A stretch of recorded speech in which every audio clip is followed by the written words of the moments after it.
it's important for us to understand that behind these statistics are actual students who are trying hard to succeed and progress and become doctors. So in terms of my personal experiences, it can be in the case whereby I'm on placement, which is where it frequently happens. As medical students, we're placed on the wards to obviously learn on the job and see how things go.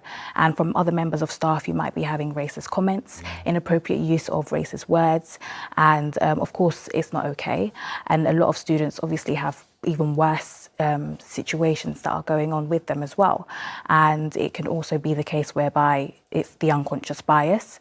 Little things as, for example, giving eye contact, making a medical student feel involved as part of the team, answering questions and asking us questions in order for us to, continue with our learning. So just issues associated with those just all impacts your self-confidence and your self-esteem. And it's as you're saying, it's quite subtle sometimes, isn't it? It's quite subtle, and that of course then leads to us wondering, okay, so how do we report this? How do we have the confidence enough to feel as though, okay, if I let my member of staff know that this is what is happening to me on placement, will they take it seriously? Will they actually take action?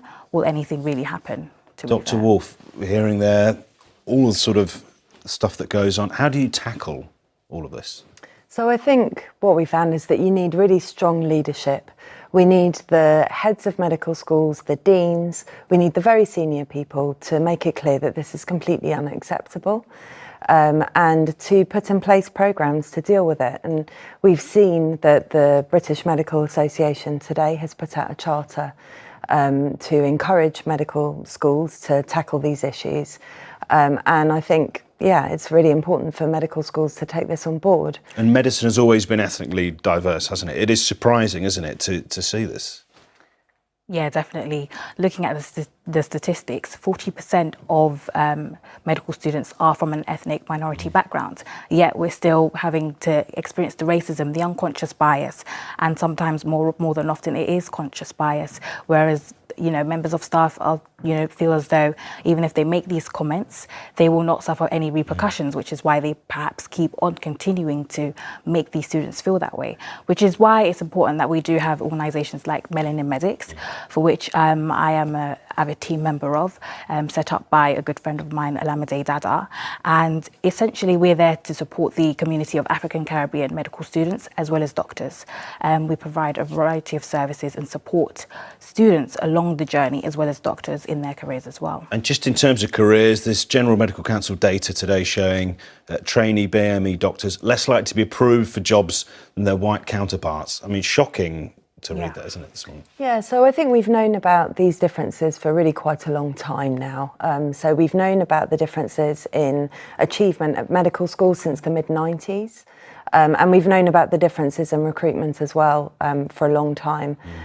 So I think, I think that the General Medical Council and the Medical Royal Colleges and Health Education England have been working on these issues for the last few years. I think things have changed a bit in terms of people being willing to admit that there's a problem. And, and... What was it like to come out and sort of blow the whistle on this sort of stuff? Was it difficult or...? Yeah, more than often it's very difficult. Sometimes you feel as though you don't know who to really tell about these situations. And a lot of students have come to me and have told me, okay, this is what has happened, but I don't really know who to tell. If it's the case where you don't really know who to tell, you feel as though, okay, maybe it's not going to be taken as seriously as you think. You might think as though, okay, this issue won't be taken as far as you think it would. And so there's a lot of barriers in place which need to be overcome.